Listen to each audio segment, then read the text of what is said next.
Assalamualaikum warahmatullahi wabarakatuh. Sampurasun tepang deui dina pelajaran basa Sunda ngeunaan bab pedaran.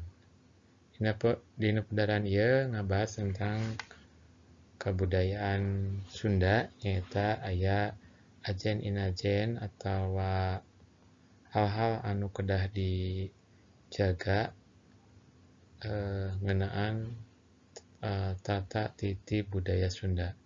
Nyata aya opat paharaman dinu budaya Sunda. Naon wae opat paharaman teh?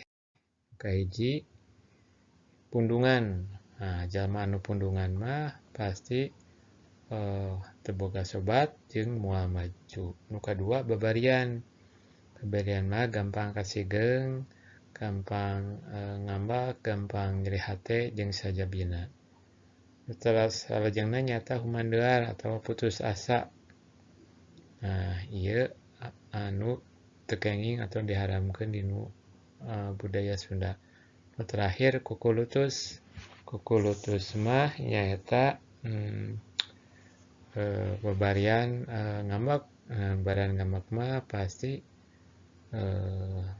moal maju, moal dipeka resep ku batur. Eta watak karakter anu teu meunang dilaksanakeun atawa dipiboga ku orang Sunda. Sakitu nu tiasa dipatur. Wassalamualaikum warahmatullahi wabarakatuh.